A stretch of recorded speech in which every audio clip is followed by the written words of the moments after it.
Hey Stitchers, your girl Chris here. Welcome or welcome back to my channel on social where it's totally cool to be obsessed with sewing. So today is Love Notions Feature Friday. As a Love Notions ambassador, I had the privilege of appearing over on the Love Notions channel here on YouTube, talking everything about compound fitting adjustments. So if that's something that you might be interested in, be sure to go ahead and check out that video. But watch this video first.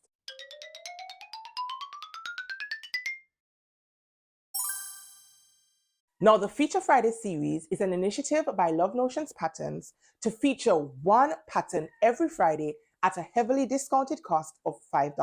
Now, if you go ahead and stack my code, which at the moment is sewist, you can save yourself an additional 10% on that Feature Friday pattern. So today's Feature Friday is the Rhapsody Blouse and Dress, this one that I'm wearing right here. Isn't it gorgeous? Now, like many other Love Notions patterns, Rhapsody is jam-packed with different options.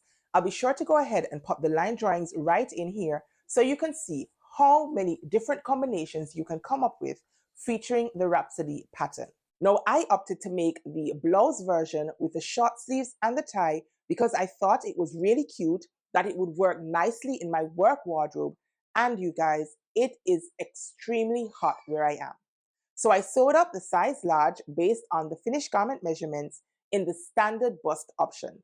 Now, if you didn't know, Love Notions offers two bust cup options, the standard cup option and the full bust option for those of you who are a little more well endowed along the bust line.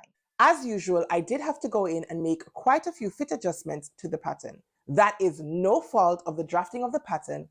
It's just that over the years, by trial and error, I have found that I have to make several fit adjustments to most pattern company blocks just to get them to fit me in the way that I like my garments to fit. Now again, I shared all the details on those adjustments over on the Love Notions channel, so if you're interested in all the details, then be sure to go ahead and check them out. But in short, I made a 1/2 inch sloping shoulder adjustment. I raised my waistline by 1/2 inch. I removed a 1/4 inch in length between my shoulder and my bust to accommodate my forward rotated shoulders. I did a 1/4 inch sway back adjustment, and I also had to go ahead and make the corresponding adjustment to my sleeve. That is, removing 1/4 inch in length from my front sleeve cap only. Those adjustments put together worked nicely on my body, and I'm really pleased with how my top has turned out. This blouse I find is floaty and loose enough without being too boxy, and that might be because of the fabric type that I chose. Now this is a viscose challis, I think it is, and I had scored this piece a long time ago over on LA Finch Fabrics.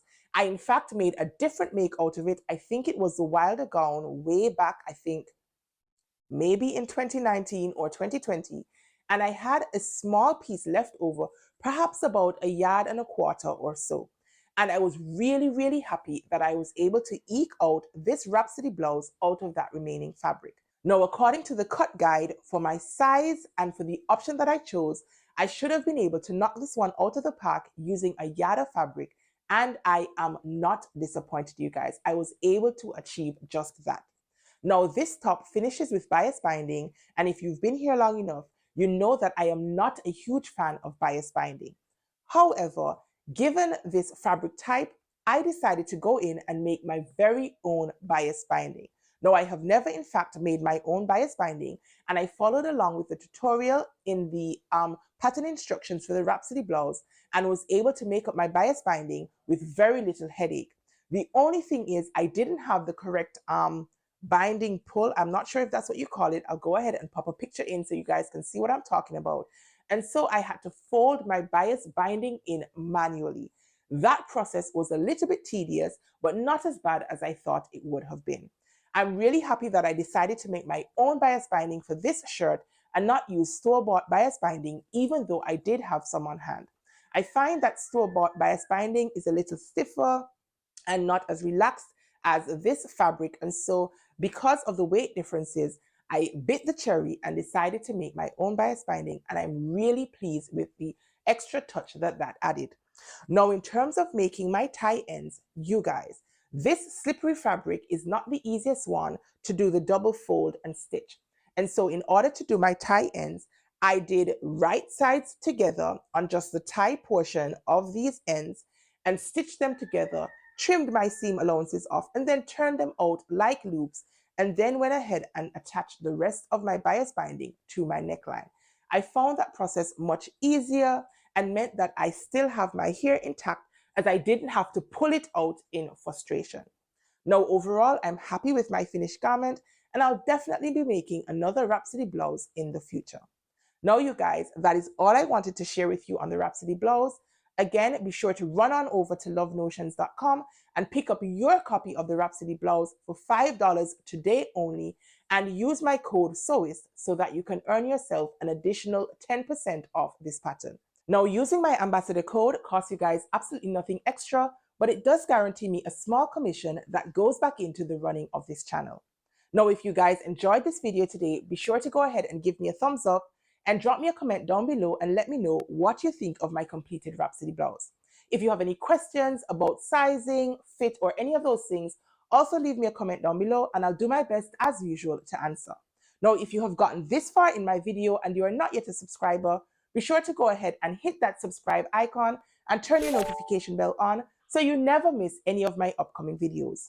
Initially, I was sharing videos 3 times a week, Sundays, Wednesdays, and Fridays, but I have had to take a little bit of a step back, and I'm aiming now to share videos on Sundays and on Thursdays. So again, if you hit that subscribe icon and you turn your notification bell on, then you will never miss any of my upcoming videos. Now, I'm always super excited to have you guys here with me in my space. I appreciate you taking the time out of your busy schedules to spend time here with me on my channel. So thank you, thank you, thank you so much.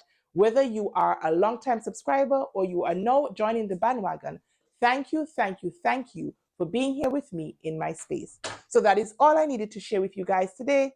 So until next time, stay calm, stay cool, stay safe, and absolutely keep sewing. Peace.